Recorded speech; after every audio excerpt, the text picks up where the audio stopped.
Stand out there watching guys take BP just a second ago, guys throwing bullpens. It's just nice to get back in the swing of things a little bit and get this thing started. What have you been doing to stay prepared for this moment, knowing that there would eventually most likely be baseball?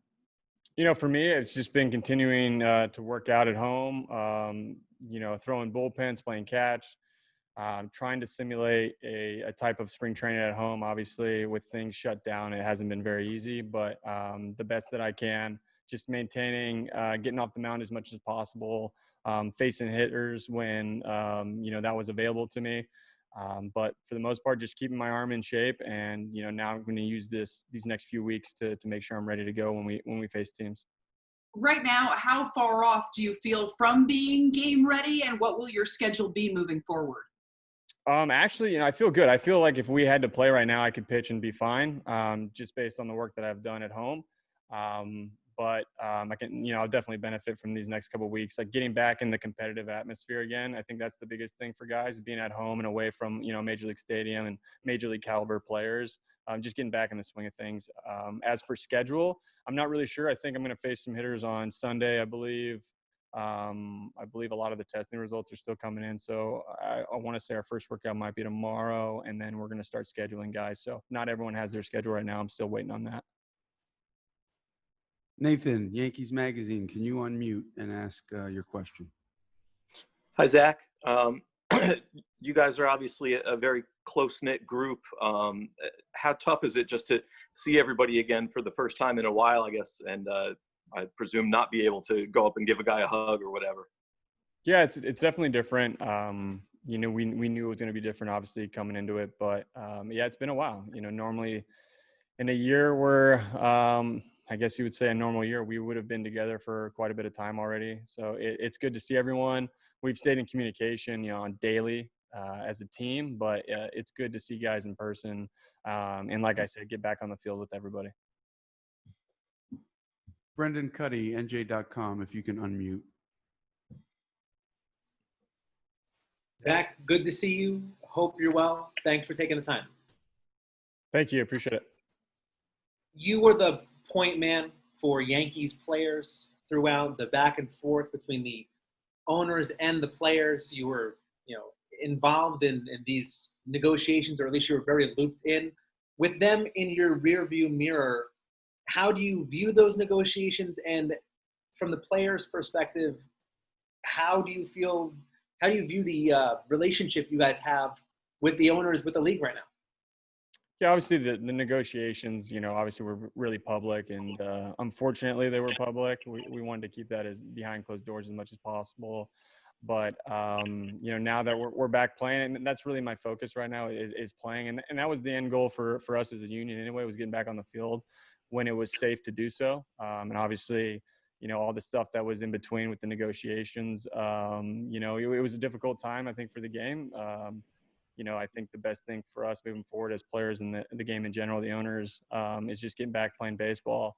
Obviously, we didn't come to an agreement. So there's other things that could take place, throughout this season. But, we're just happy to be back playing together, as a team. And I think I've talked to a lot of teams outside of ours, and everyone's just back to, excited to be back to playing baseball and all that other stuff. We're going to let Tony Clark and Bruce Meyer handle that from here on out. Obviously players will be in the loop, but for anything going forward, that stuff's going to be through Tony and Bruce. Thank you, Zach. You bet. Pete Caldera, Bergen Record, you can unmute and ask Zach a question. Hey, Zach. Just curious, how much input did the players have on this 2020 revised schedule? And what's your thinking about having to go back to places like in Florida, like Tampa or Miami, where the COVID numbers have been spiking? Yeah, MLB obviously had a lot of power on creating the schedule. We did have input. I can't say for certain like how much of it we did, but the majority of the scheduling went through MLB. And I think for guys going back, my opinion, obviously I don't speak for everyone in the clubhouse. My opinion is that I feel like MLB, our team especially, I know Hal is going to do everything in his power to keep us, healthy and safe. we're going to go above and beyond any requirements that are going to need to be made. So for me, I'm not hesitant to go back into, Tampa or anything like that. I know that the Yankees will take care of us. Next question from Ron Blum, if you can unmute Associated Press. Hey, Zach.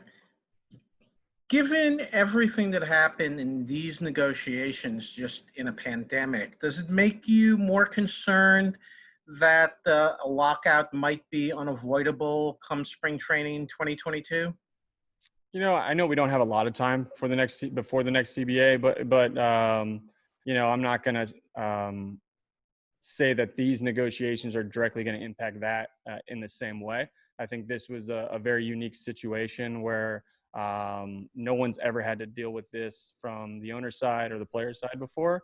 So hopefully in the next few months, we'll have good conversations over the next CBA and avoid any situation like a lockout. But I can't sit here and say anything concrete on that end. But my hope is that we would avoid anything like that and continue to play baseball and avoid any type of situation where there's a lockout. And looking ahead, as you look at the structure that occurred this year, is there any thought to maybe not being in a situation where 2 of the 8 members of the executive subcommittee during negotiations weren't on 40-man rosters?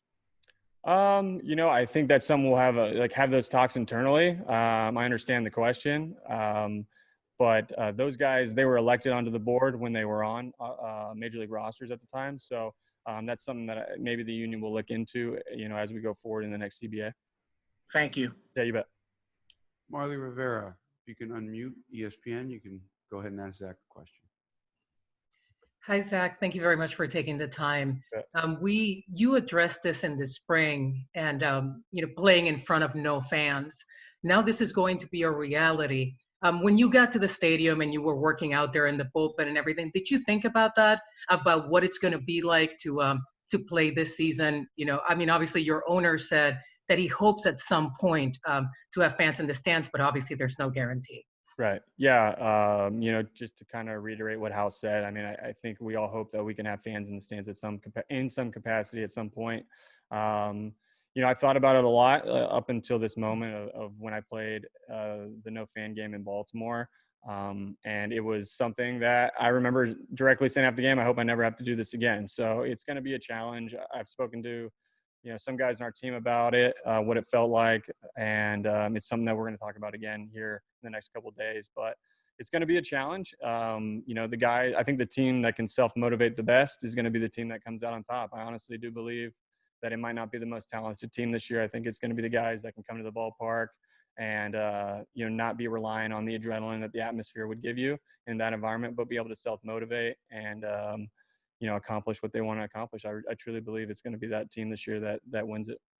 Zach, is there like a moment when you forget that there's no fans? Was it easy, or was it, it absolutely was just so weird that you were conscious the entire time during the game? No, I was conscious of it the entire time. I think the game broadcast, I always say that I could hear Gary Thorne broadcasting every pitch I threw. And I'm not sure what the situation's like this year, but I think if that's the case, there's going to be no way that you can avoid it just because, everything echoes in an empty stadium. But you're going to do your best to block it out. And I think obviously now doing it for, who knows how long, how many games we're going to play in front of no fans. I think it's something that you'll be able to adjust to at some point. But initially, I think it's going to be a challenge for guys.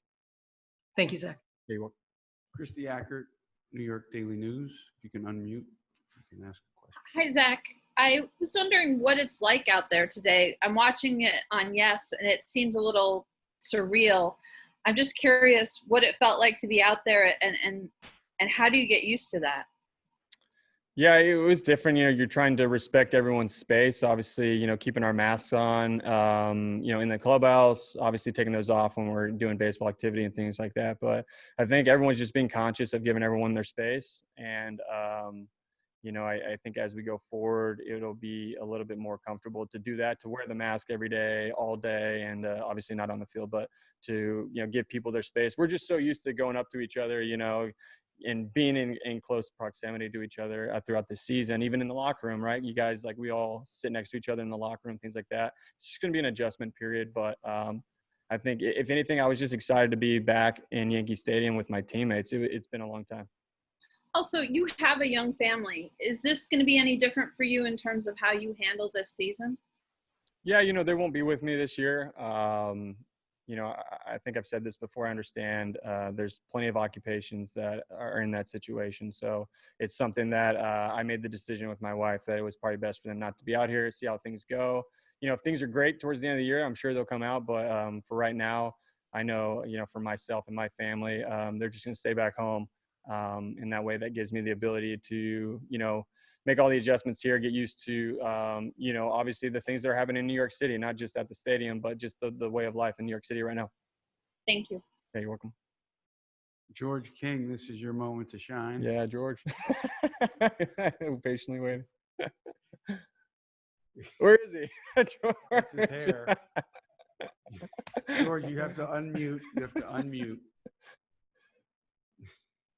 Love it. Can we unmute for him, Marlon? No, we can't. George, you're going to have to unmute.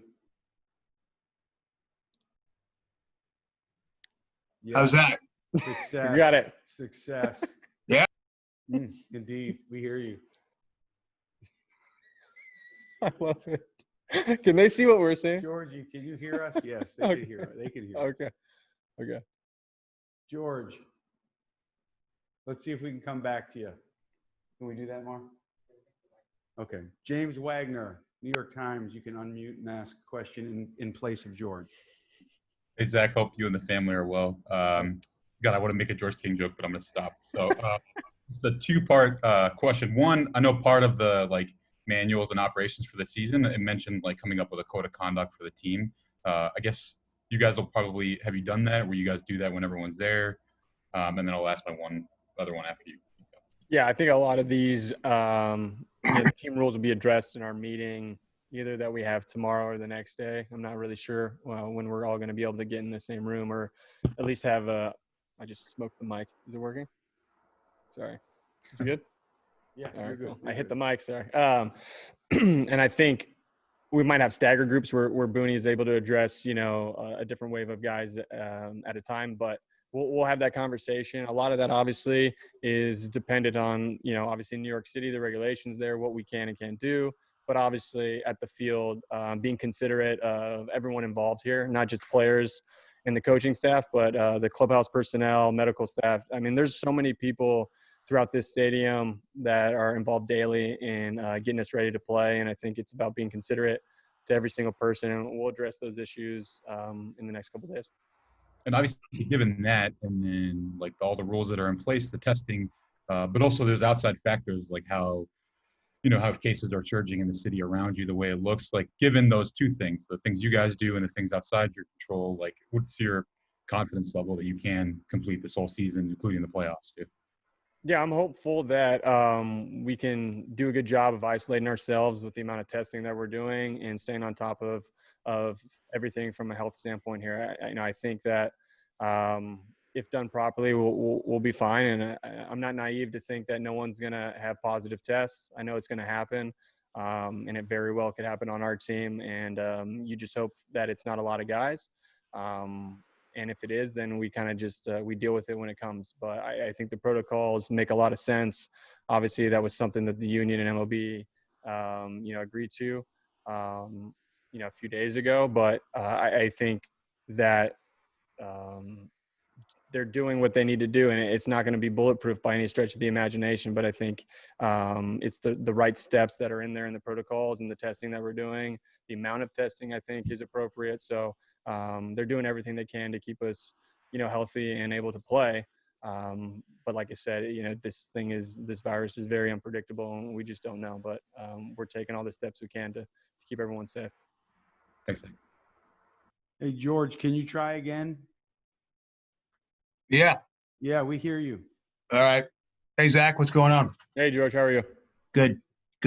You talked about the team that can self-motivate, having a good chance to win this. What do you think your club can do? And how would you describe their ability to self-motivate themselves? That's a tough question. I do believe that we have the guys that can do it. We have guys that have played at a top level for a long time, a lot of them in our clubhouse. And the more I've been around those type of players, the more I realize that those are the guys that can self-motivate, the guys that can, maintain a performance level throughout the course of a season at a high level. So I'm hopeful that our team is that team that can do it. And I'll have a better feel of that, obviously, as we get into that environment. But my gut reaction is that we're going to be fine in that aspect. What'd you do today? I threw a bullpen today, and then just, went through testing and things like that. Thank you. Yeah, you're welcome. We'll take a last question for Britt Sweeney Murdy, WFAN, if you can unmute. All right. Hey, Zach, how are you? Doing good. How are you? Good. Two things. One's a procedural thing. Okay. Your contract has, at the end of this year's World Series, that the Yankees have to declare, or you have to declare about the option. Has any of that been ironed out yet? Is that still the same based on this season? It's still the same. We haven't had those discussions through the negotiations that obviously the union was having through MLB. It very well could be something that we discuss as we go forward. But as of right now, no, we haven't talked. It's a tricky. I think Boris called it the swap out. I don't even know what he called it. But yeah, the Yankees have the ability to extend the contract. They have the first go at it at the end of the World Series. And then I can, depending on what happens, I can choose to opt out of the contract. Yes. And all that is still in place as far as you know, given all the weirdness of this. Yes, everything is. Since that would guarantee me future years. Nothing, that would be 2022 that we're talking about, the contract.